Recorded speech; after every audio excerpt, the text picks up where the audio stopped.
Welcome back to the Fourth Way Podcast. In this episode, I had the privilege of talking with Dr. Mark Nation, author of a number of books discussing Bonhoeffer's theology and pacifism. Now, if you've paid any attention to the titles that I've put on these episodes throughout this season, you'll notice a common similarity up until this episode. Right? I talked about Bonhoeffer's dark days or dark thoughts and all of that stuff.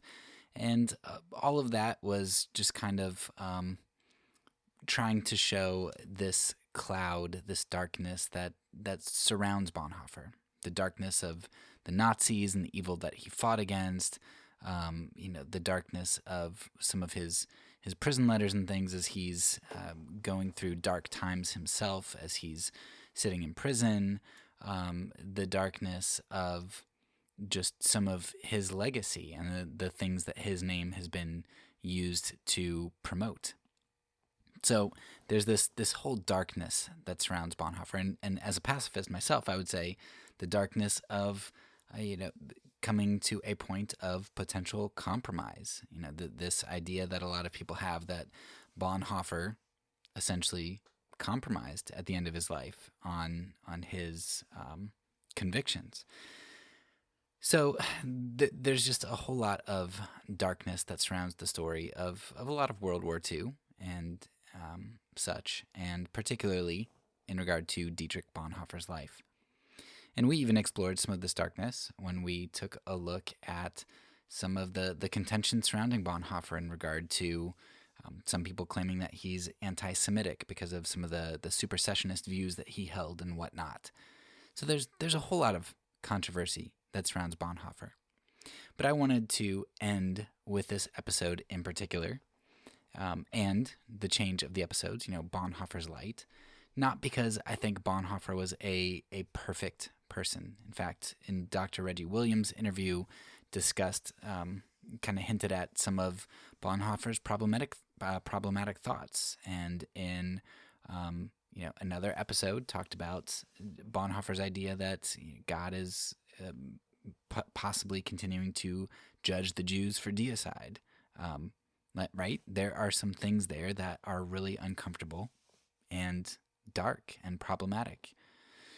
So when I title this episode Bonhoeffer's Light, it is not at all to elevate Bonhoeffer as somebody without problem or somebody who avoids all darkness. But hopefully what we do in this episode is we get at kind of a core kernel of the Bonhoeffer story and talking about just a consistency of integrity and thought.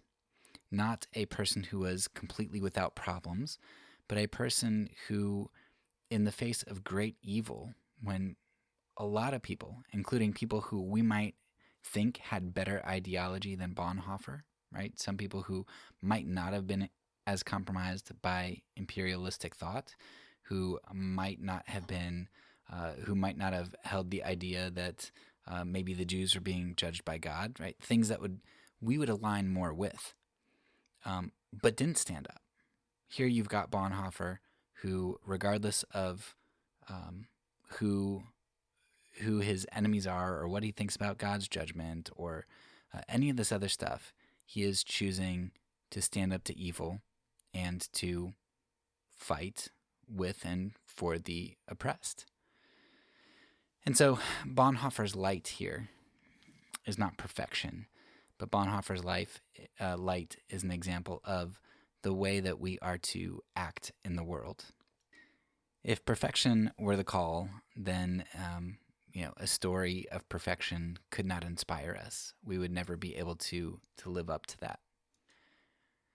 But then again, isn't the Christian story the story of a model of perfection, the story of Jesus Christ? And that possibly gets at something that Dr. Nation is going to talk a little bit about in this episode. One of the reasons that people say that Bonhoeffer couldn't have maintained pacifism is because, or couldn't have even held to pacifism, was because he was against these ideas of just, blanket principles. That ethics is not made up of blanket principles. And while that's true to a certain extent, the notion that ethics is made up of a relationship, it isn't necessarily easier when that relationship is modeled around the perfect one of Jesus Christ. But that's the beauty. When our example is Jesus Christ, who is perfect, even though we cannot attain that perfection, we can strive for the ideal, because the ideal is not something that is attainable or something that we're meant to attain, but relationship is it's like a living organism. It's a living thing that is constantly being formed over time. And so, sure, Jesus as my perfect model, I will never be able to live up to that. But just like Peter walking on the beach when Jesus comes up to him after Peter's denied him and betrayed him, and Jesus says, "Peter, do you love me? Do you agape me? You know I phileo you, Jesus, right? Peter, do you agape me? Jesus, you know I phileo you. Peter, do you phileo me? Yes, Jesus, I can meet you there. I can phileo you." And that is the beauty of relationship, right? We will not attain to perfection, but we are walking with the one who is perfect and who is our model and who will show us mercy and grace and meet us where we're at. Bonhoeffer encourages us not because he's perfect, but because he models a growing relationship with the one who is perfect, with the one who shows us mercy and grace as we seek him out and try to walk with him ourselves. So in this episode, we are primarily going to just look at what was Bonhoeffer's consistent ethic and consistent trajectory in pursuing the ideal, not necessarily the ideal ethic, right, an abstract idea, but the ideal walk with the Savior. What does it look like to love enemies, to be consistent, to pursue the ideal? And what is that light that Bonhoeffer shows to us? Yes, there are dark things in Bonhoeffer's life or ideas or whatnot, but what is the light that Bonhoeffer gives to us? What can we learn as we incorporate him into our cloud of witnesses? So as usual, I will put links in the show notes for pertinent topics, for Dr. Nation's books, and other content that you might find useful. So, enjoy the discussion. Dr. Nation, thank you so much for joining me today. My pleasure to be with you, Derek, and you can call me Mark if you want. Oh, thank you. So what I would love for you to do first is to just introduce yourself and your work, and maybe tell us a little bit about how you came to write so much about Dietrich Bonhoeffer. Yes. So I tell this story in some detail in appendix number 1 in my newer book, Discipleship in a World Full of Nazis. But to give a brief version of it, so I was not raised in a Christian home, was raised in a very small town within a relatively poor, uneducated family. My father was a World War II veteran, so I just turned 71. So my generation has 2 wars to deal with. World War II, which most of our fathers participated in, and then the Vietnam War, which was underway when I turned 18.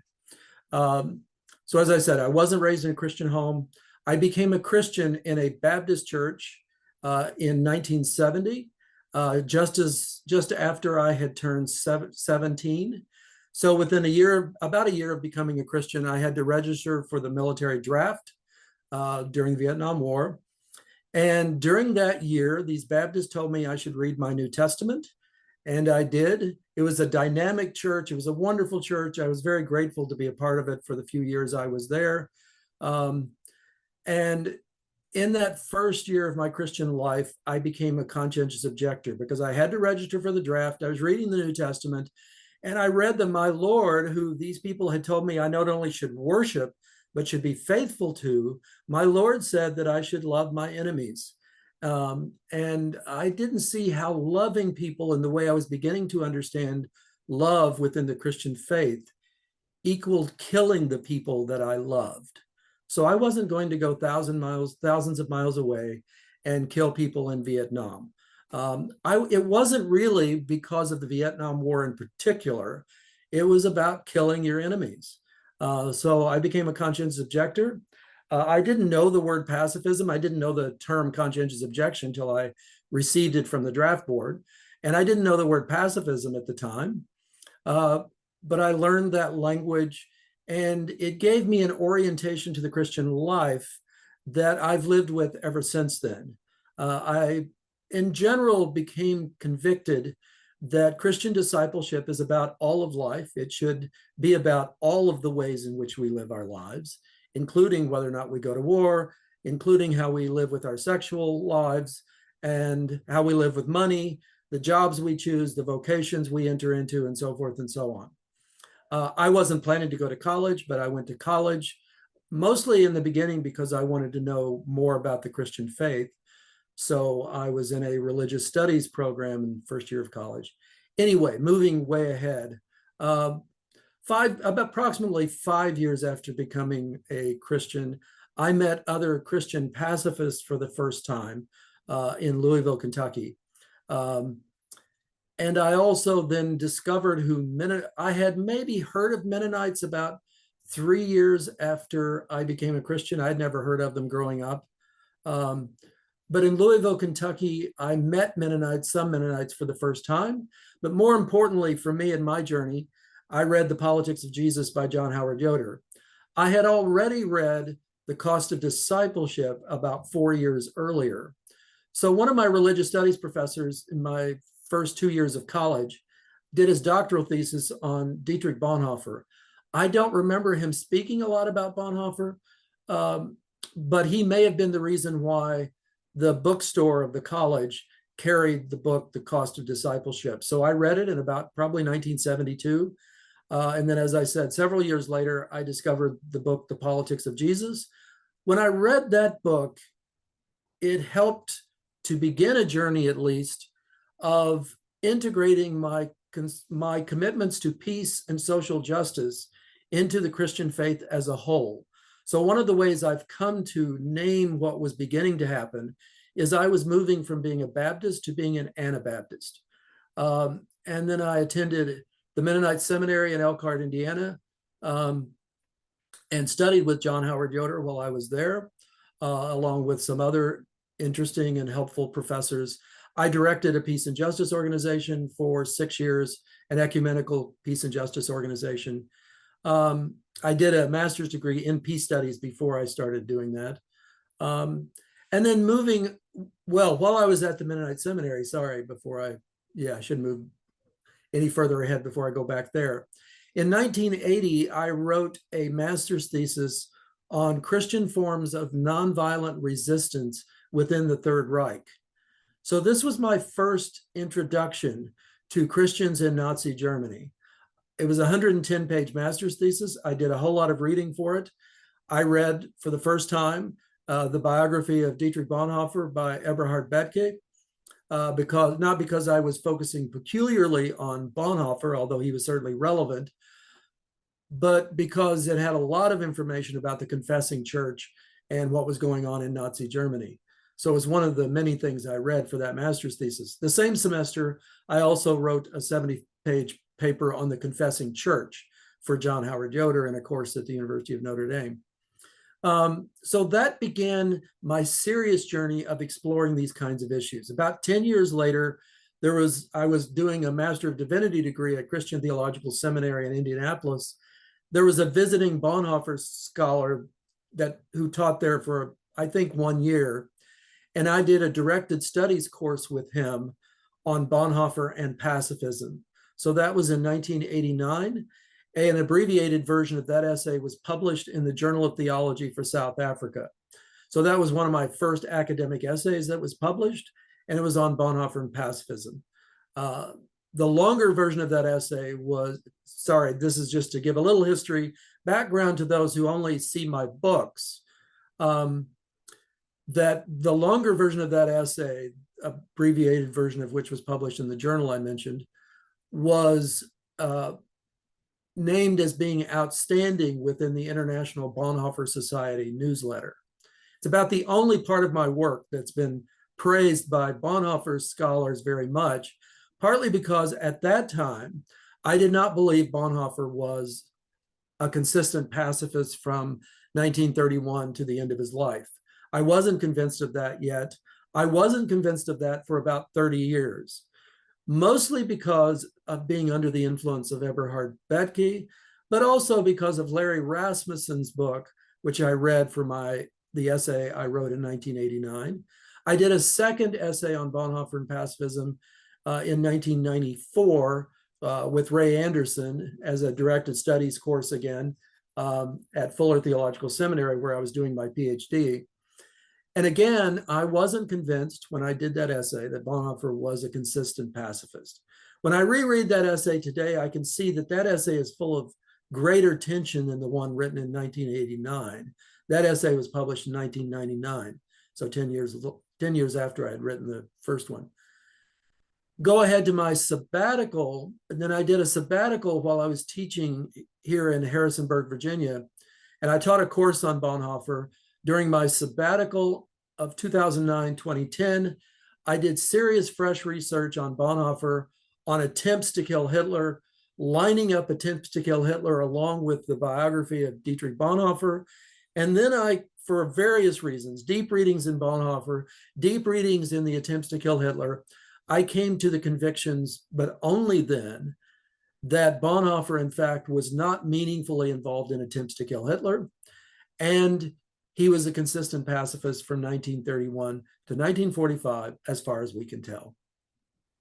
Yeah, and all of that gets me very excited to get to kind of the end conclusion. But I think it would be helpful, especially for people who haven't really dug into this, to kind of rewind a little bit and start back at the beginning and dig into a few key points. Sure. So I know for me, when I came to pacifism, I felt very alone because I come from a Reformed denomination, and we were usually the ones killing the pacifists, not the ones, being the pacifists. So Yes. there weren't too many people in my group that I felt like I could turn to. And even like when I would go and just try to research, other Christian pacifists, a lot of them ended up being like Unitarian Universalists or people that I wouldn't Yes. identify with theologically. But Bonhoeffer was somebody who consistently came up as being a pacifist. And so when I was latching on to Bonhoeffer, obviously, the whole narrative about the plot to kill Hitler came up. And I remember when I did my first episodes on Bonhoeffer, I actually reached out to you via email and I said, "Hey, is this right? It doesn't, like, is it that big of a deal that if he tried to kill Hitler? Because there are a lot of people, pastors have affairs and run off with a secretary or whatever else, and that doesn't mean that they are agreeing that that's the right thing to do. They're just weak, they're sinful. It People mess up. So couldn't Bonhoeffer have just messed up?" And you said, no, that's not the position at all, because really what people are arguing is that Bonhoeffer changed his ideology. And so what you're saying about Bonhoeffer, his consistent ideology, is something that is really, really important to understand. And you're coming up against somebody who's very reputable. Bethge was a very close associate friend of Bonhoeffer's, who wrote a seminal work on Bonhoeffer, whose narrative has stood for over 50 years. So I'd love for you to kind of unpack the importance of the supposed ideological shift, and how that narrative got ingrained into our culture. Yeah. Yes. So you're right that, as I say in, again, the first chapter of my newer book, Discipleship in a World Full of Nazis, Eberhard Bethge's biography, which is about 1,000 pages, is certainly the central source for understanding Bonhoeffer's life. No question about it. It's very good in many ways. It has, obviously, being that long, has a lot of details about a short-lived life. So Bethke is the source for this, what I have come to believe is a myth, not only that Bonhoeffer was personally involved in attempts to kill Hitler. He doesn't say that straight out. Again, I deal with this in my first chapter of the newer book, but he implies it throughout his narrative, particularly in the section, which is about, I think, a little over 200 pages on Bonhoeffer's involvement in the resistance. But what he does say, he says two things that are related to the question you asked, in addition to what I've just said. One is that he says Bonhoeffer was never a pacifist, which is very strange because Bonhoeffer said he was a pacifist. Bonhoeffer in January of 1936 wrote a letter to his longtime friend Elizabeth Zenn saying that sometime before Hitler, he came to see pacifism as self-evident. So he's writing this letter 3 years after Hitler came into power at the end of January 1933. This is January 1936. So he is simultaneously, while he's writing this letter, in the process of giving lectures on discipleship that become the book, The Cost of Discipleship, or what now in a new translation is simply called Discipleship. And in that book, he makes a approximately 15-page direct argument for why Christians should be committed to nonviolence. So again, that was published in 1937. I assume he gave those same lectures the whole time he was training seminary students from 1935 to the spring of 1940. So he's teaching that for 5 years, from 35 to 40. He also gives public lectures from 1931 through 1934, in all of which he says Christians should not kill in war. And he says this to a variety of Christians in a variety of countries, beginning in Mexico, but most of them in Europe. So the other point from Bethke, and this is basically adopted by most people, most biographers, it's said differently by different people, is he implies that Bonhoeffer shifts sometime between 1939 and 1940. I mean, again, well, let me back up again. He says Bonhoeffer was never a pacifist. On the other hand, later in Bethke's writing, in a couple of his essays, not in the, I don't know that he says this exactly in the biography, but in a couple of his essays, Bethke says that Bonhoeffer did not advocate for pacifism after he got involved in attempts to kill Hitler. He no longer discussed violence and nonviolence, so Bethke claims. So Bethke makes a number of claims about Bonhoeffer that are just obviously not true when you compare it to Bonhoeffer's writings. He says that he was not a pacifist, never a pacifist. He claims that after 1939, he didn't discuss violence versus nonviolence. Both of those claims are simply not true, because I show again in one of my chapters in my newer book on ethics, where he does discuss violence and nonviolence, and again affirms nonviolence, affirms loving enemies, and affirms how important the Sermon on the Mount is for shaping Christians. This is an ethics written between 1940 and 1943. And in Letters and Papers from Prison in the summer of 1944, Bonhoeffer explicitly affirms the basic thrust of the book, The Cost of Discipleship. Bethke knows all of that, and unlike a few other biographers, he doesn't straight out lie about it. I mean, he says things that are at best in tension. I think they're contradictory, but he gives the evidence where one can wonder why he's saying Bonhoeffer was never a pacifist, because he quotes the letter in January of 1936, quotes it in full. And so he quotes where Bonhoeffer says, I came to see pacifism as self-evident. I don't remember exactly what he quotes from the lectures on war that Bonhoeffer gave, where he was always saying that Christians shouldn't kill in war, but he probably has quotes from those that are also honest. So all of that stands in tension with what he claims. I don't think he gives any of the quotes from the book Ethics, what we call Ethics, an unfinished set of manuscripts that Bonhoeffer was working on when he was arrested. I don't think he quotes from Ethics in a way that contradicts his claim that Bonhoeffer didn't address violence and nonviolence. So Bethke is basically arguing that after Bonhoeffer becomes more conscious, this is somewhat consistent with the new Bonhoeffer film, not in the same sort of superficial, totally non-theological way as the new film, but nonetheless somewhat consistent with the new film on Bonhoeffer, that the claim is that once Bonhoeffer became more conscious of what was happening to the Jews, then, and the more he became aware of how horrible that was and the extent of it, then he sort of claims that Bonhoeffer becomes a realist, somewhat in line with his former teacher at Union Theological Seminary, Reinhold Niebuhr, because that's Niebuhr's kind of approach. So he becomes a realist, and he realizes that if all this horrible violence is going on against the Jews, and the Nazis are doing all these horrible things, then you've got to engage in the acts that will be effective in ending the Hitler regime.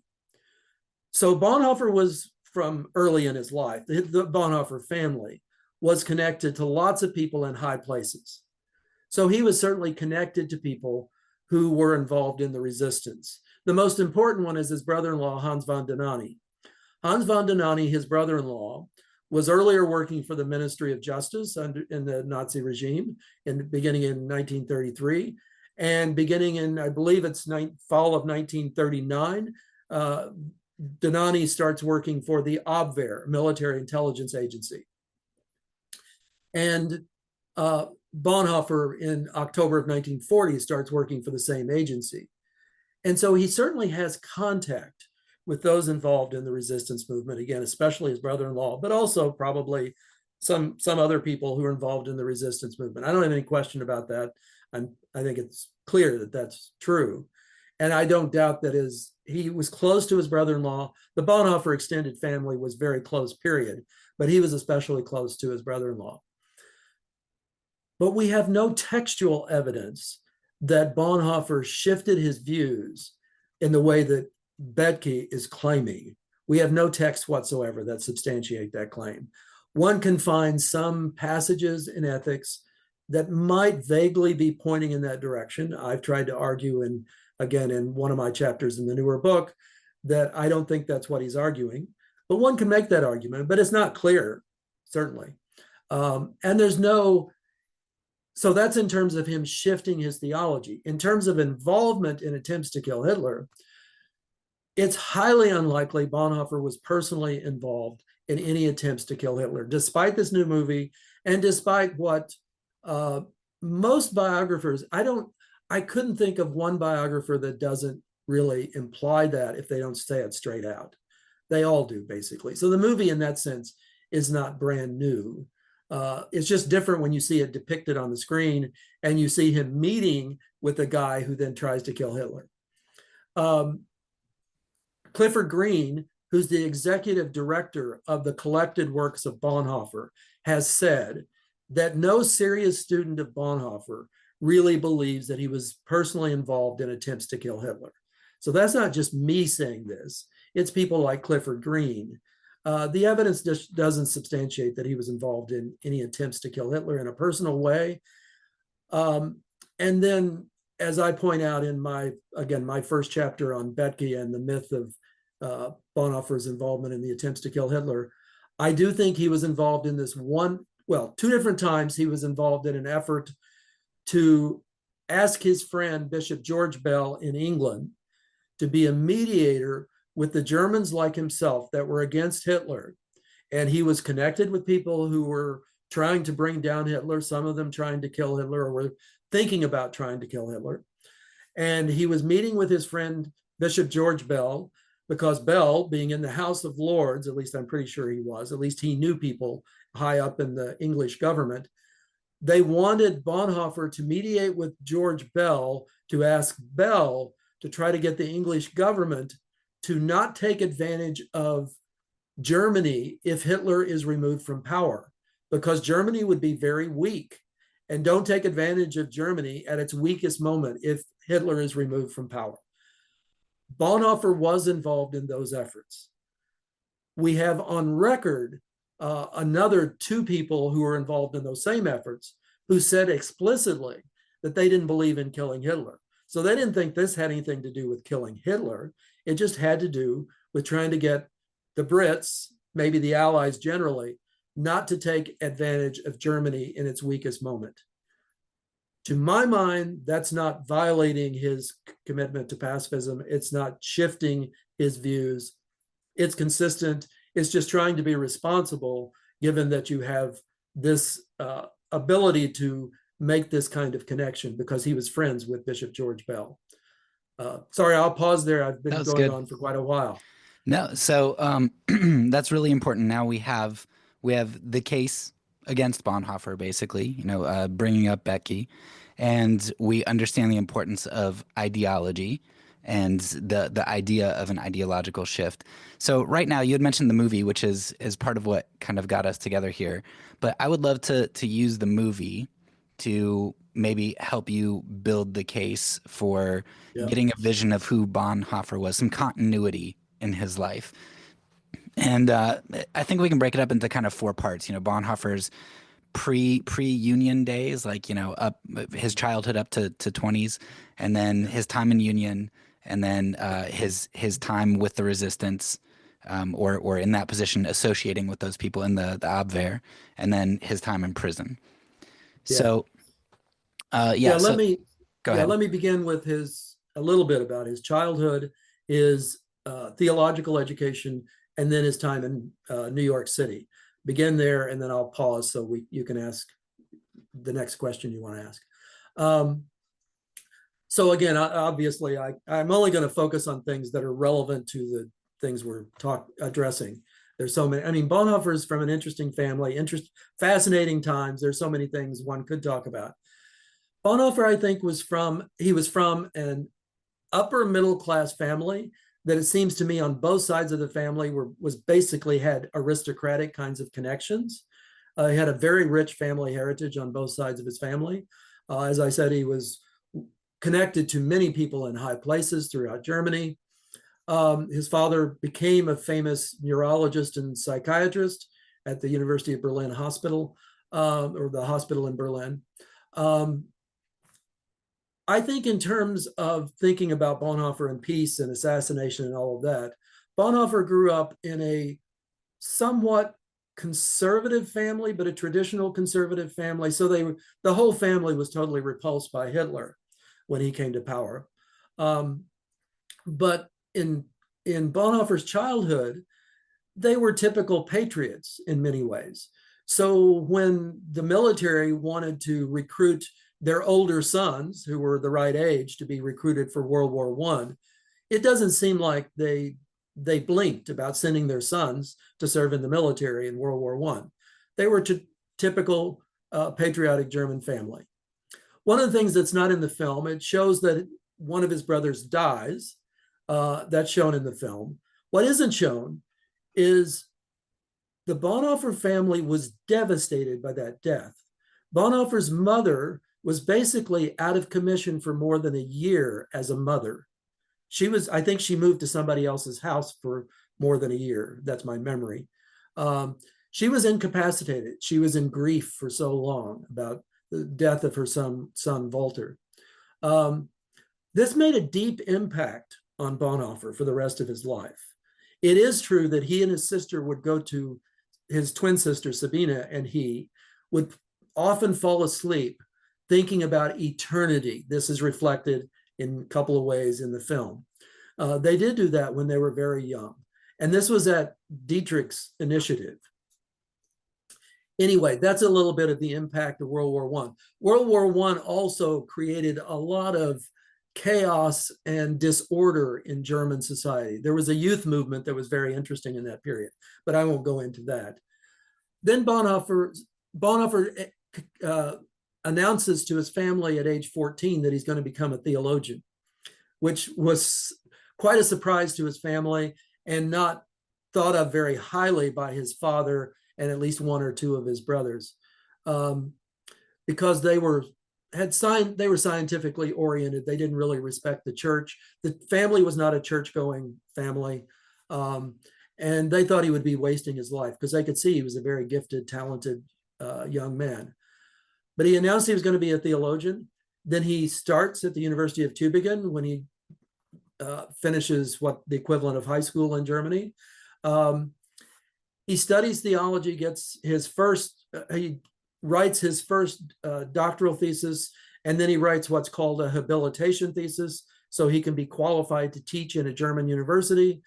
And one of the things that happens in the midst of that study, I mean, he's a very serious student, he's very inquisitive, but one of the things that happens is he encounters the thought of Karl Barth in the winter of 1924, 1925. Karl Barth will have a huge influence on his theology for the rest of his life. Okay, I'll end that naming his education and so on at that point. In 1930, September of 1930, just after his doctoral thesis was published, it's called Sanctorum Communio, on a theological account of the church, but also a sociological account of the church. He goes to Union Theological Seminary in New York City in September of 1930. He's there for a school year, and he has very mixed feelings about Union Theological Seminary. He certainly, obviously, gets a lot from his time there, studying there, but probably more significant than Union itself are several friendships and his time at the large African-American church, Abyssinian Baptist Church. As is shown in the film, I think it's very accurate to say he was deeply influenced by Abyssinian Baptist Church. I think in more ways than is shown in the film, but nonetheless, he was deeply influenced. The man who was the lead pastor at that time was a powerful preacher. He himself had had a dramatic conversion experience as an adult. On his, I think it's his stepfather, I believe, was born in slavery, if I remember correctly. He was from West Virginia originally. He had an interesting background. He was a fascinating man. He was a powerful preacher. Bonhoeffer loved his sermons, loved the worship services. He was actively involved in church. He taught classes, as is shown in the film. I'm not sure he ever taught Pinocchio in a Sunday school class, but he taught children, and I think he taught a women's Bible study. He was very actively involved. It was deeply influential. And one of the ways it was influential, which is accurately portrayed in the film, is helping him to come to grips as much as he could as a white guy with the racism that existed in the United States and in New York City and in Washington, D.C.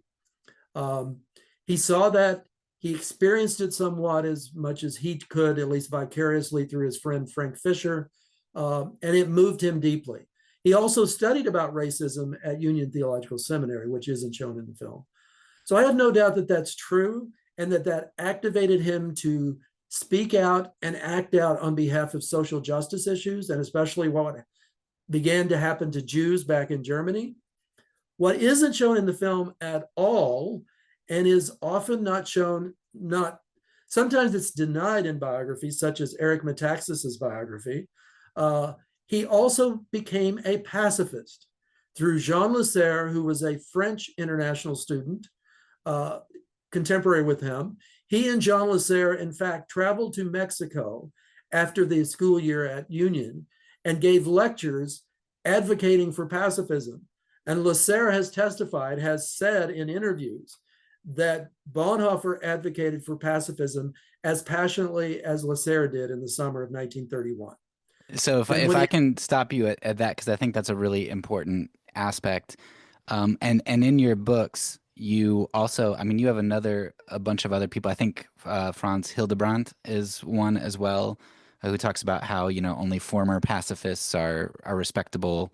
But you have a number of interactions with Bonhoeffer where people seem to indicate that he at least was a pacifist at one time. Why does Betke get all of the credit for his view, but people like Lasserre aren't listened to? Yeah, that's again. Well, Lasserre, of course, went back to France. I don't know how much he and Betke interacted with each other throughout Lasserre's life. There's a new book of Lasserre's essays coming out in English that has just come out in English. I haven't seen it yet. I should be getting my copy pretty soon.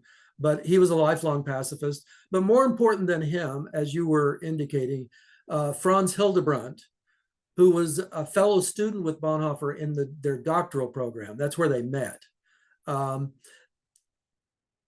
Bethke says in his biography that Franz Hildebrandt was Bonhoeffer's closest and most like-minded friend. He and Eberhard Bethke were Bonhoeffer's two closest friends as adults. But I met Franz Hildebrandt in the spring of 1984. I talked with him briefly. I heard him lecture. In 1984, I heard him say from the platform where he was giving a lecture, this was an extemporaneous comment. He said, if there is any one book that every pastor should read, it's The Politics of Jesus by John Howard Yoder. Franz Hildebrandt, unlike Bethke, was a lifelong pacifist. My sense is Bethke was never a pacifist himself. So I think he didn't appreciate Bonhoeffer's pacifism. It's my sense. I don't know that that's true. But Franz Hildebrandt was a pacifist, and they were like-minded in that regard. Yes, I have a quote in maybe both of my books. I think I have a couple of quotes from Hildebrandt in my newer book, where he is clear as a Jewish Christian. So he had to leave Germany in 1937, or he likely would have been killed. And as a Jewish Christian, he was committed to nonviolence, just as Bonhoeffer was. My sense is that everybody after a while respected the circle of people who knew Bonhoeffer, who had known Bonhoeffer in various segments of Bonhoeffer's life, respected very much the authority of Eberhard Bethke. So my sense is that they submitted their views to the authority of Bethke. That's my impression. I could maybe elaborate on that a bit. But yes, one of the things I name in my book is that in every segment of Bonhoeffer's short life, there were those who said that he was a pacifist. Jean Lasserre in 1930-31, when he was with him. As I said, Bonhoeffer gave lectures on peace from 1931 to 1934. There is a church official who in fact was the one who appointed him to be a pastor in England. He referred to Bonhoeffer in 1936 as a pacifist and enemy of the state. And he said that because he didn't think Bonhoeffer should be training pastors. So he was trying to get him removed from directing the Finkenwalde seminary. So he's another one. Karl Barth, with whom Bonhoeffer met 6 times between 1940 and 1942 when he was working for the Abwehr. Barth said years later that when he met with Bonhoeffer during these meetings from 40 to 42, that Bonhoeffer was a pacifist because he was convinced of pacifism from the New Testament. I could go on. There were people. There are several students. I have quotes particularly from one of them who studied with him both at the University of Berlin and at Finkenwalde Seminary. He said that Bonhoeffer was a pacifist. There are several of his students who said they taught him pacifism. And Bethke, in one of his essays, says that when Hitler reintroduced conscription to the military in the spring of 1935, soon after Finkenwalde Seminary began, the students were excited about this because they were perceived to be not patriotic. They wanted to be perceived as patriotic. So they were happy that conscription was being reintroduced, but not their director. Bethke says this in this essay. He says when they looked over at their director, they realized he wasn't excited at all. And then he encouraged them to be conscientious objectors. Eric Metaxas specifically says that was not true, but it is true. There are a number of students, several students who have said that. And a couple of them, only one of them do I quote, but several of them I mention their names. And I could point people to the sources where they've said this. So there were people, yes, who saw him as a pacifist through different stages of his life. Yeah. So then, not to beat a dead horse, but perhaps what gives Bethke more weight in most people's mind? I mean, first he wrote the first biography, so that's probably what does Proverbs say? The first person to give an account of something generally is the one who's believed, but also maybe he has more continuity than everybody else. So if Franz Hildebrandt left at some time, if Lasserre was only with him for a year, if Bart, it was kind of sporadic off and on meetings, Bethke, did he have maybe the most continuity of everybody? Yes, and he was very close, and yes, he had the greatest amount of time with him, and they were together a lot. So there is that. But we have text. We have text, and we have the testimonies of other people.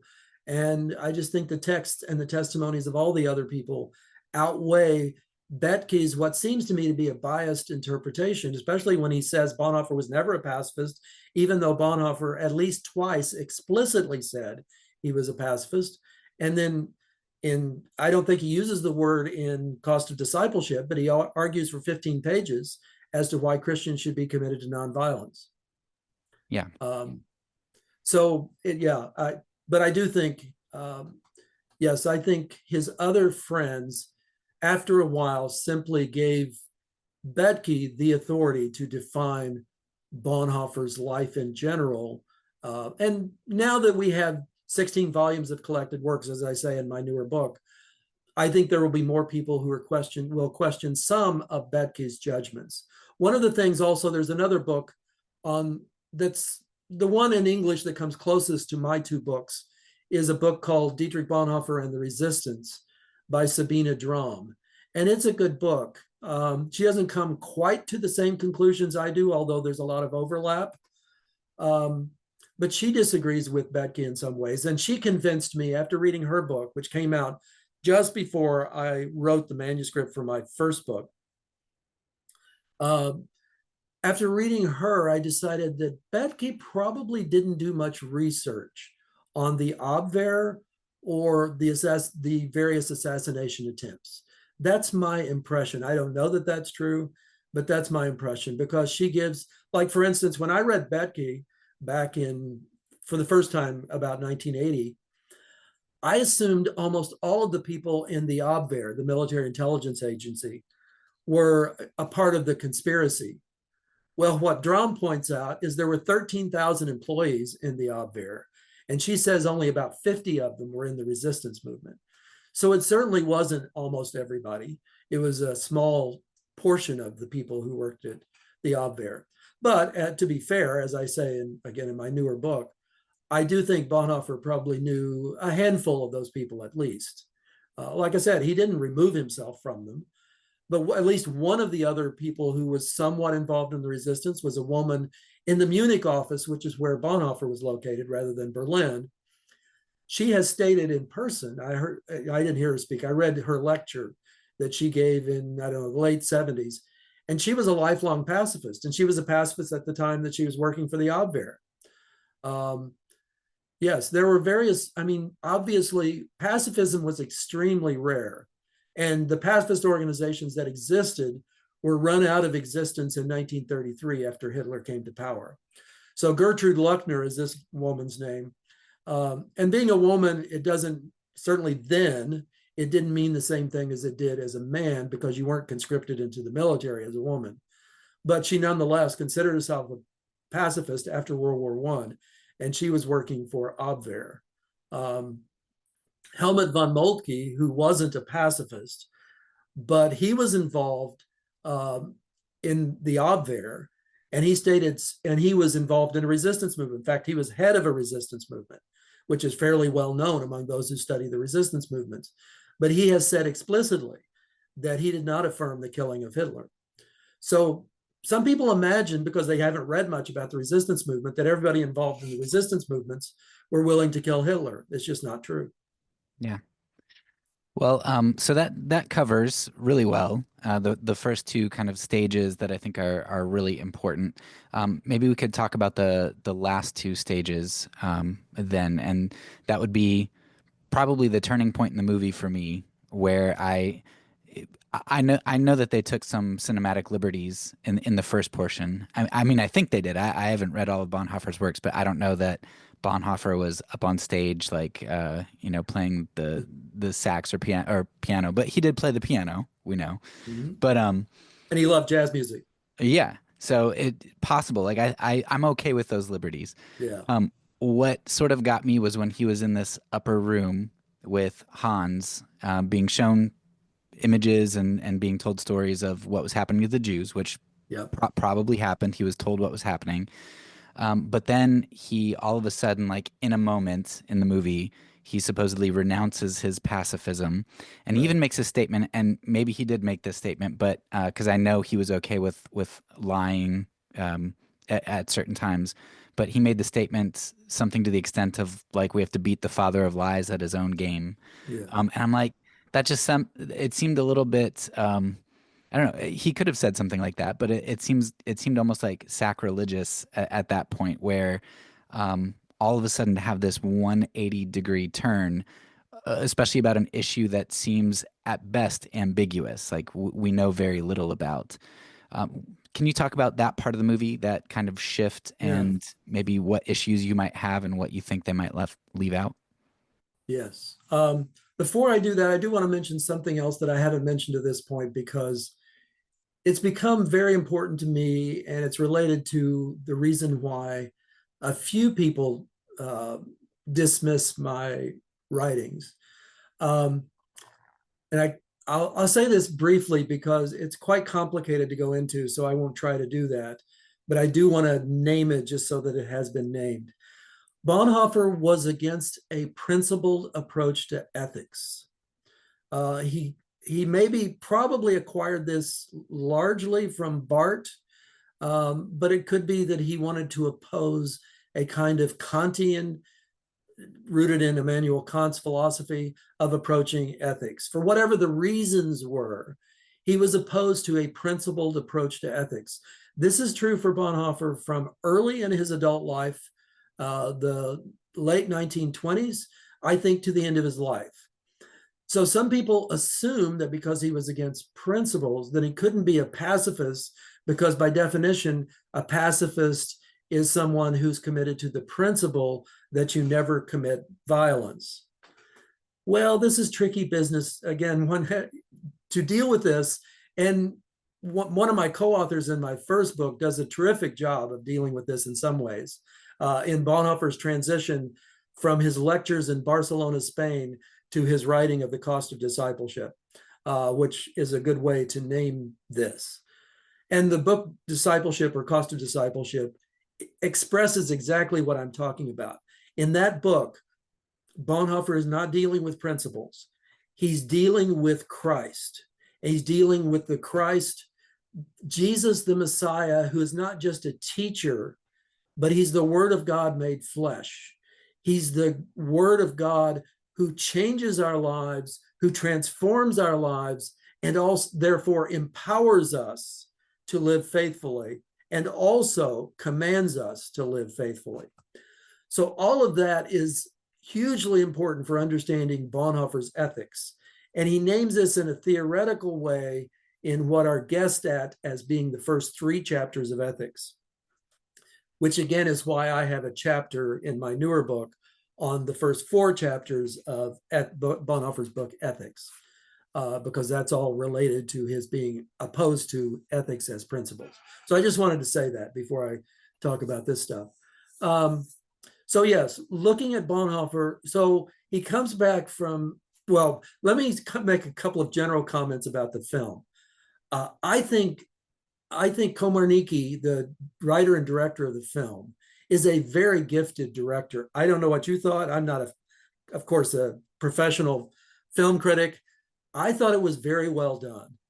I thought it's very persuasive, compelling as a story. I thought he did a very good job in a number of ways. The scenes look very real. The acting is good. If you've listened to interviews with him, I've listened to 6 interviews with him. He went out of his way to choose German actors, and they do a great job. I think the guy who plays Bonhoeffer does a wonderful job. So it's good in that way. But there's so many ways in which there's so many facts that are inaccurate. And I know you take some liberties with this sort of film, and I know you have to compress things, but it's often confusing in the film what year you're in. And sometimes that matters considerably. And I'll say more about that in a minute. And you don't know who these different characters are often. You're not really told who they are. So I think both of those things, and inaccurate quotes from Bonhoeffer and quotes placed at the wrong time in the wrong place. All of those things are problematic in the film. So anyway, going back to where we were. So Bonhoeffer comes back from Germany in the summer of 1939. He only stayed back in New York City for a few weeks. Another thing that, of course, that's not mentioned is he went to New York in 1939 specifically to avoid serving in the military. That, of course, is not mentioned in the film. It's not mentioned in Eric Metaxas' biography, but it's true. He said it to George Bell. He comes back from New York City, and when he gets back to Germany, he knows that he has to deal with conscription. He was born in 1906. By this time, people his age are being drafted into the military, and he is committed. He's been teaching conscientious objection for a long time. He's committed to not serving in Hitler's army. He's committed to not giving an oath of allegiance to Hitler also. So he's going to have to try to avoid that. How's he going to do that? When he first goes back to Germany, he's still directing a seminary. One of the things he's not shown being a pastor in the film. He's not shown directing pastors at the seminary. He is not shown teaching theology. In fact, they put on his lips, which he never said anything like this, "I'm basically done with theology." He says this soon after he comes back from America in the film. Bonhoeffer was preoccupied with theology from, I don't know, age 14 on maybe, but certainly after he became an adult until the day he was executed. So he's training seminary students in the seminary in exile. So they're moving the seminary around, but he's still training students up through the spring of 1940. By the spring of 1940, Sabine Drahm, the German theologian that I mentioned earlier, who wrote the book Dietrich Bonhoeffer and the Resistance, she and I apparently have come to the same conclusion, that in the spring of 1940, when the Gestapo once again shut down his seminary, so he's not going to be able to teach students anymore, and they're after him to conscript him into the military, that he meets with officials from Abwehr. In the film, this is totally inaccurate, and it's distorting, I think, that he's shown, if you remember, he goes with his brother-in-law to the Abwehr, that's apparently the building they're in, and one of the officials comes there and taunts Hans to make sure that he's loyal to Germany more than Jews. And then he wants to get Bonhoeffer to give an oath of loyalty to Hitler. And Hans von Dohnanyi, Bonhoeffer's brother-in-law, had already told him he would have to do that. None of that happens in real life, in Bonhoeffer's life, because the top officials in the Abwehr are very favorable toward the resistance movement. So the top person, Canaris, who's the head of the Abwehr, he is not himself involved in the resistance movement, but he is sheltering those who are, because he's totally in line with them. So is Oster, who's under Canaris. And von Dohnanyi is involved in the resistance, and he just brings his brother in. He meets with Bonhoeffer in the spring of 1940 with Oster. And they apparently tell him, if you come to work for the Abwehr, if you become one of our intelligence agents, we will make an argument to the officials that your work for the Abwehr is essential for the welfare of Germany. Those are the key words. And if they can make that argument, then he will not be eligible to be drafted. That's what they do. That's what happens. And Bethke mentions this in his biography, that repeatedly while he's working for the Abwehr from October 1940 to April of 1943, his UK status, as it's called, is threatened. And they keep having to make arguments to the officials as to why his work for the Abwehr is essential for the welfare of Germany. So that's why he's working for the Abwehr, is to avoid being conscripted into the military. Nobody I know of imagines that he was really collecting intelligence for Germany. He's not doing that, and he's not doing anything for the resistance. Mostly, he's avoiding serving in the military, and he also is continuing to do church work. He's writing the ethics manuscripts. He's writing some other essays for the church, and he often is making arguments to try to protect the church as he can. And so that's what he's doing while he's in. In his position, he did assist at least that one group of Jewish people Yes, financially. I was getting ready to get to. Oh, okay. I was getting ready to get to that. Sorry, but thank you. Yes. So then let me move to why he was arrested, why he was put in prison, and why he was executed. He was arrested on April 5th, 1940. Well, let me back up. There are many who believe that he was arrested because he was involved in one of the two attempts on Hitler's life in March of 1943. I understand why people might believe that, because those happened in March of 1943, and he's arrested on April 5th of 1943. But no one was arrested in relation to the two attempts in March of 43 because they were not discovered by the officials. The one assassination attempt that's shown in the film is from March of 1943. In the film, it appears to be from the summer of 1939 while he's in New York City. Well, that's kind of crazy. One of the things that's problematic about that is you're telling me that you're affirming the killing of Hitler, the attempt to kill Hitler in 1939, before World War II has started, before the systematic attempt is undertaken to eliminate all Jews from Europe, if not the world, and before Germans generally hate Hitler. Nobody, very few people, I mean, people in Bonhoeffer's circle, yes, but most people love Hitler in 1939 in Germany. 1939, he's very popular. 1940, he's still quite popular. So you're wanting to say that they were trying to kill Hitler, and this is a good thing in 1930, summer of 1939. That's what appears to be shown in the film. But again, the chronology is so confused, it's hard to know when this is happening. But that attempt, which is real, the one that's shown in the film, actually happened in March of 1943. There is no reason to imagine that Bonhoeffer had anything to do with that attempt. Nobody, well, one or two people who secured bombs may have been connected to those two attempts in March of 43, but nobody else in Abwehr was involved. This was mostly happening from another entity connected to the military. So Bonhoeffer was arrested on April 5th, 1943, because he and his brother-in-law and a few others were involved in this successful effort to save the lives of 14 Jews. It was originally 7. It was called Operation 7. It expanded to 14. They used a lot of money to relocate these Jews, and they used the money from Abwehr. And so the two accusations that are given in the film, the first one is somewhat accurate. It says money laundering, if you remember. He's accused of money laundering. Well, they might have thought it was money laundering. They at least thought they were pocketing some money, and they knew that they had used some of this money to relocate Jews. And because they were anti-Semitic, they hated them for doing this. So they arrested them on April 5th, 1943, because of saving the lives of 14 Jews and relocating them to Switzerland. And then after he was arrested in April of 1943, then when he went before the judge in September, we now have a transcript of his trial, which is in volume 16 of the collected works.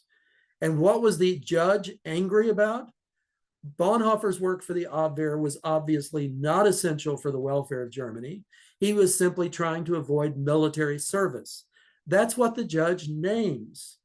So he was effectively imprisoned because he was attempting to avoid military service successfully. And then we don't know why he was executed explicitly. There was no real trial, but he was certainly perceived to be an enemy of the state. As I said earlier, there was an official in the church who already in 1936 was referring to Bonhoeffer as a pacifist and enemy of the state. But Bonhoeffer had knowledge of people who were attempting to kill Hitler. That in itself was treasonous as far as Germany was concerned. And he was involved, as I said, in this effort to put out peace feelers, as it's been called, to England to ask them not to take advantage of Germany in its weakest moment. Any of those things and others would have gotten Bonhoeffer executed as an enemy of the state. So he was executed. But it says in the film explicitly, the second reason they give for why he was executed was because he was involved in the attempt on July 20th, 1944, which is bizarre. He was in prison in April of 1943, more than a year earlier. And the man who tried to kill Hitler in July of 1944 was not even given that assignment yet when Bonhoeffer was arrested. And because was he was this still was on. this the von Stauffenberg one? Yes, Okay. yes. Von Stauffenberg was still an active soldier when Bonhoeffer was arrested. Just shortly, I think I have my dates right. I think he was seriously injured just after Bonhoeffer was arrested. And then he was in the hospital for a while. And then when he got out of the hospital, people convinced him to get involved in the attempt to kill Hitler and then to do it himself, because there weren't many who had access to Hitler. He was one of them. But that happened, like I said, he wasn't even involved in that effort till after Bonhoeffer was arrested. He wasn't involved in that attempt. And I don't know whether they mean to be referring to the attempt that's shown on the screen, which certainly isn't in 44. So I don't know. Anyway, it's neither of those two attempts that they mentioned was Bonhoeffer connected with. He wasn't connected with any of the attempts. There were two attempts in March, the one in July. Those are the three most famous and the ones that came closest to succeeding.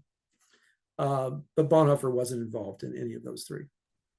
So it's interesting that you mentioned General Canaris a little bit earlier, because one of the things, and maybe you can speak to the potential validity of this, but I had thought for a while, and I had heard it said that, okay, so maybe Bonhoeffer was not arrested for conspiracy to kill Hitler. And in fact, he probably wasn't, because he wouldn't have lasted for 2 years in a prison. They killed people pretty quickly for those types of things. So he probably wasn't arrested for that, but somehow later on they discovered the extent of what was going on. They followed the money and then they started to dig deeper, and eventually they discovered that Bonhoeffer was complicit. And somebody had mentioned it was General Canaris. He had a diary or something to that extent that was discovered. And in fact, General Canaris was executed on April 9th, the same day Dietrich Bonhoeffer was. And so what they had said is that in General Canaris's diary, Hitler and the leadership was they were like, oh my goodness, the Abwehr is just so corrupt. Like, we're gonna just kind of anybody who's in the prisons who's associated with the Abwehr, we're just gonna get rid of them because we know that this goes deep. Can you speak to the validity of that, either finding something that incriminates Bonhoeffer in his diary or being responsible for his execution, and the connection between Bonhoeffer's execution and the discovery? I've never heard that about Canaris's diary, so I that's a new thing that I'd like to pursue. This might be related, I don't know, or it might be somebody doing some translating that didn't quite come out right. Bonhoeffer's brother-in-law, Hans von Dohnanyi, this is mentioned from time to time. I've had it mentioned to me before. He was keeping a record of all of the acts of injustice on the part of the Third Reich from the time he was in the Ministry of Justice in 1933. So he had a significant file of all of the horrible things that the Nazis had done. And he wanted to use this let me back up and give this a little context. One of the things I discovered in my research back already in 1980 is that a lot of the generals who wanted to do away with Hitler, take Hitler out of power, before 1939, most of them did not want to kill Hitler. They wanted to arrest him and put him on trial. And so von Dohnanyi was keeping this record, I think, so that Hitler could be put on trial and would be found guilty, because this was so obvious. The file that he kept was put in somebody's backyard, and then it was moved somewhere else, and it came to be called the Zossen files. Now, the Zossen files are, as I said, from time to time referred to.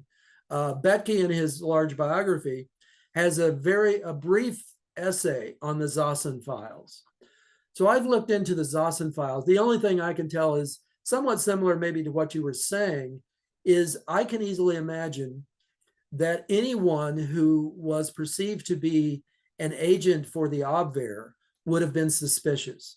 One of the reasons they discovered the irregularity in the books that led them to this rescue effort of these 14 Jews was because the other officials in other agencies kept the Abwehr under surveillance for a long time because they did not trust Canaris or Oster or Dohnanyi. So they thought they were doing things that they did not think were in Germany's well-being. So they were surveilling them.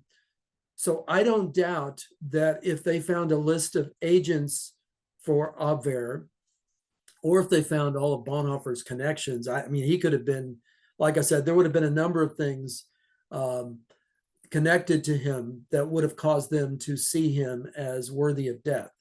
And as I quote in my both books, I think, after the attempt in April of 1944, the Third Reich legal system simply went on a rampage, executing lots of people, almost all of whom had nothing to do with trying to kill Hitler.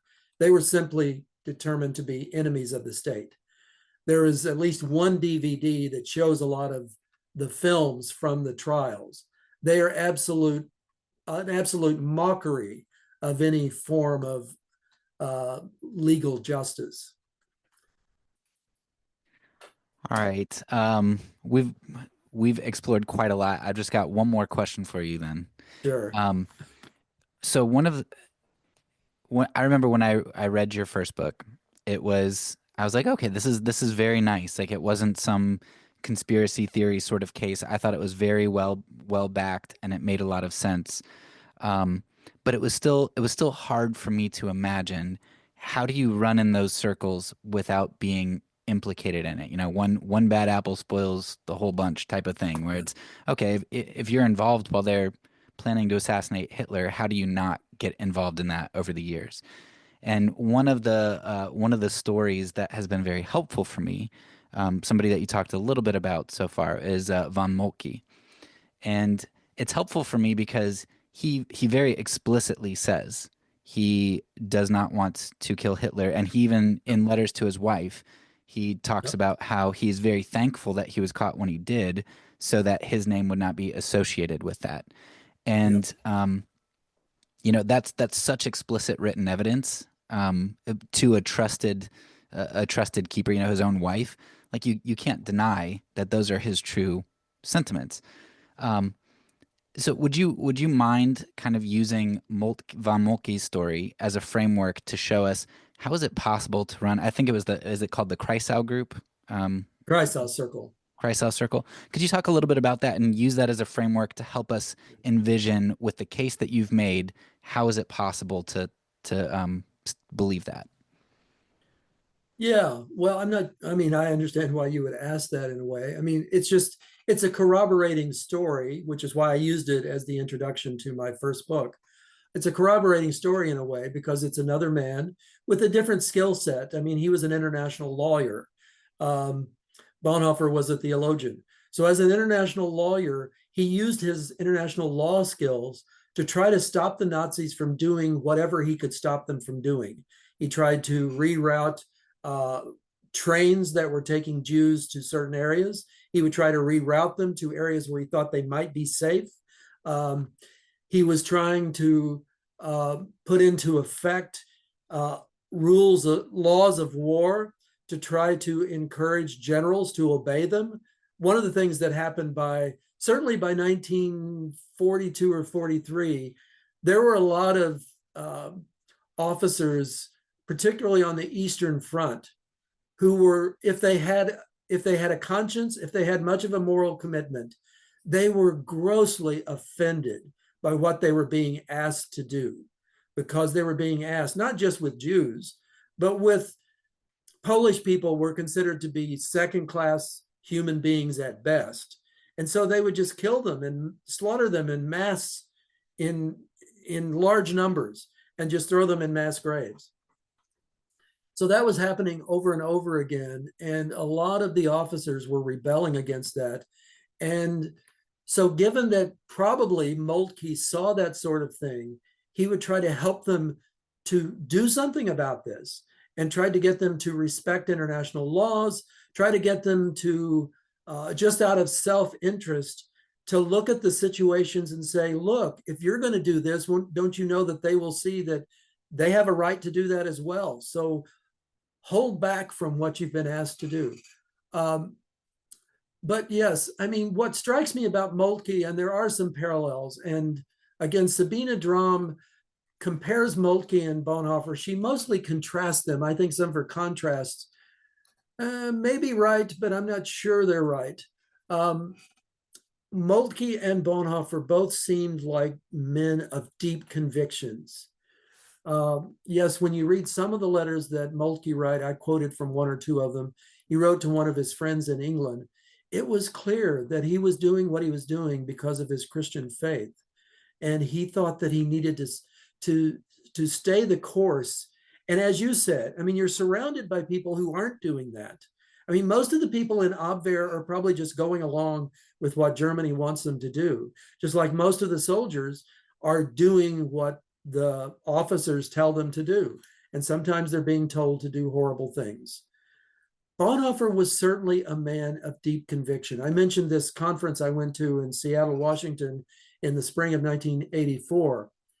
The conference was the 50th anniversary of the Barmen Declaration, the confession that became sort of the rootage of the confessing church. And it was intriguing to me that Bonhoeffer, who was not even at the Barmen Conference in May of 1934, was the name that was mentioned more often than any single name. And two of his students were present, his two best friends were present, and Bonhoeffer's name was just all over the place. This man was a man of deep conviction. But one of the things that seemed true, and I think it's because he came from the family he came from largely, from the time he maybe became a theologian, but certainly from the time he was in New York City, his convictions were undoubtedly out of sync with most of his family members. But they had very close relationships, and he didn't cut them off because they had different convictions.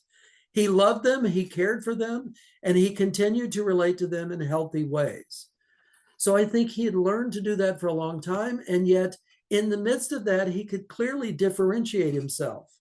Because when he came to some of his convictions, especially pacifism, but not just pacifism, clearly he didn't hold to the same convictions that a lot of his family members held to. There was a family, 8 children, so it was a large family. And two or three of them were agnostics or atheists. But he loved these people so he could hold his own convictions in the midst of a community where his convictions were even not respected, but certainly not affirmed, because it's who he was. And so he could live with that kind of integrity in the midst of Abwehr, in the midst of being connected to people who were willing to kill Hitler. I think because his convictions were deep, and one of those convictions was, you love your neighbors as yourselves, even if those neighbors think you're silly, stupid, immature, whatever. I certainly know from having been a pacifist for most of my adult life now, that lots of people think pacifists are naive and can't think straight about the real world and so forth and so on. And I've known a lot of naive pacifists over the years. Bonhoeffer wasn't one of them. I think I'm not one of them, because if you want to be faithful to the Lord Jesus Christ, and that matters to you a lot, it doesn't mean you check out of the world. One of the things, sorry, I know you want to probably bring this to a close, but one of the reasons why I'm passionate about trying to change the dominant narrative about Bonhoeffer is pacifists keep being told that if we adhere to nonviolence, then we can't engage the real world. That, like the film really is implying, you can't speak out against evil, you can't act out against evil. But Bonhoeffer was doing that from 1931 forward. He gave all these lectures against war. War was a very real and painful reality after World War I. Bonhoeffer knew that at a deep level.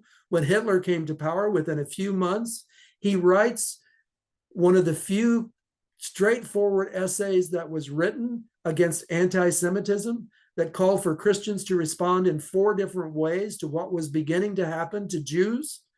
And he not only articulated that essay and gave it as a lecture a couple of times, but he also tried to live that out in his real life for the rest of his life. And then for all of 33, he was trying to keep the church, the Protestant church, from being co-opted by Nazism. And this, again, it seems irrelevant in the movie, but I heard Komarnicki say in an interview that one of the reasons why Hitler wanted to take over the church early was because he knew the church was the most powerful institution in Germany. Well, if Bonhoeffer is working tirelessly in 1933 to try to keep this powerful institution from being taken over by the Nazis, then he's not being silent. He's not being inactive. He was, in fact, the opposite. He was speaking out, he was acting.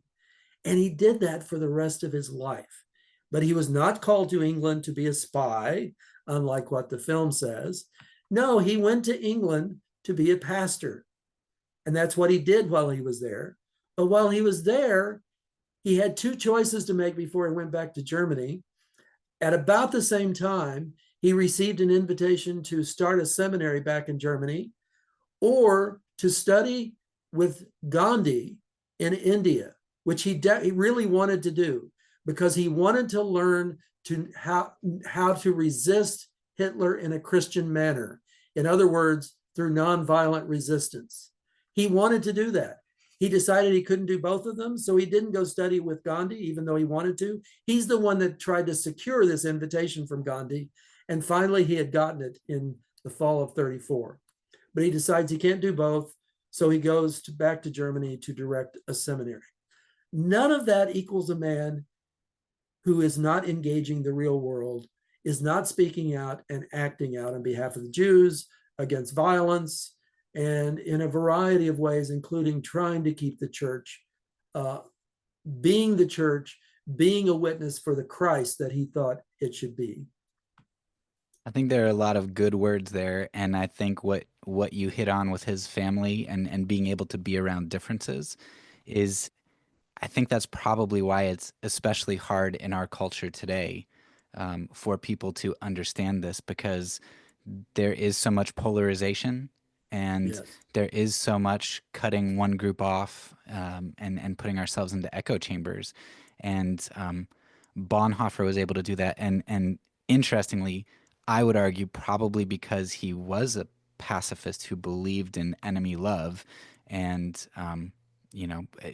he had those convictions. Yeah. And I love the movie as well, but like you said, the romanticization of things, I think, is unfortunate, because now I'm reminded, like Hannah Arendt in Eichmann in Jerusalem, she talks about the banality of evil, how just the banality of this evil that seems so harmless can do so much evil. But people don't flip that and say, well, I wonder how much power the banality of good, just the day in, day out, faithful decision making over the course of years. And what they're wanting is this explosive decision, this amazing cinematic decision, as opposed to looking at the decade-long banality of good that Bonhoeffer lived out. Yeah. Is there anything else that you want to say? Because I'm out of questions at this point. No, I mean, I'm sure as soon as we stop, I will think of things I probably should have said. But for now, I think, I think I've covered most of the things I wanted to cover. I think you've asked good questions. So no, I just hope, I mean, one of the things it's like I said, I think the film is very powerful, very compelling, and it grieves me so much because it's, unlike what it says at the beginning, it is not the true story of Dietrich Bonhoeffer. It is loosely based on a true story, but it's not the true story.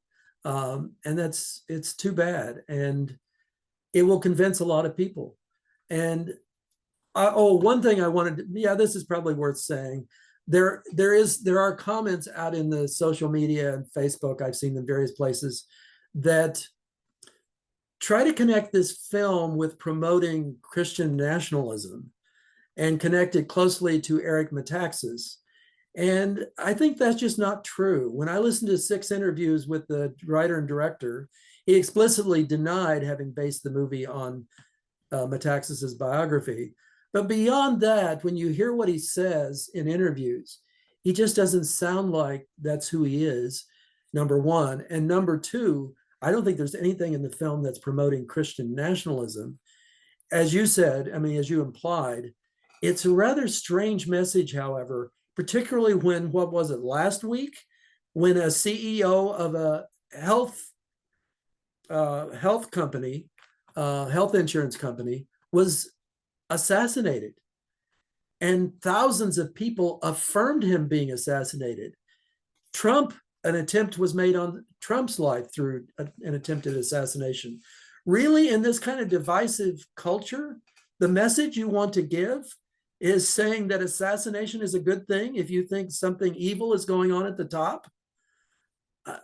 As I've said before, in the few times I've had discussions about the film, I don't think that's the message most people will take away from the film. I think the message most people will take away is the sort of standard anti-pacifist message, which is, yes, when you're pacifist and maybe a pastor or a Christian, you're naive about evil, but once you really deal with the real world and see how horrible some evils are, you will know that you have to use violence against people when you have to do it. You just have to do what you have to do.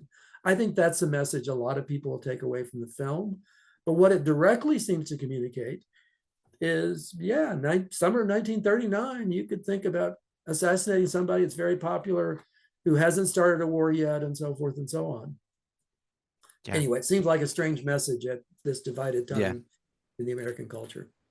Well, thank you so much. I appreciate your valuable time, and I will make sure to put links to your books, as well as anything else you think is pertinent that you send me. I'll make sure to put those in the notes so that everybody can find them easily. So, well, thank you, again. Derek. You've done a good job of interviewing me, so thank you very much. Thanks. Appreciate it. That's all for now. So peace, and because I'm a pacifist, when I say it, I mean it.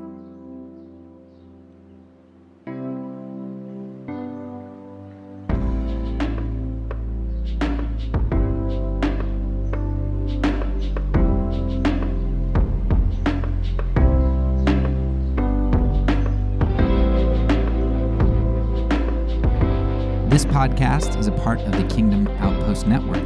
Please check out the links below to find other great podcasts and content related to nonviolence and kingdom living.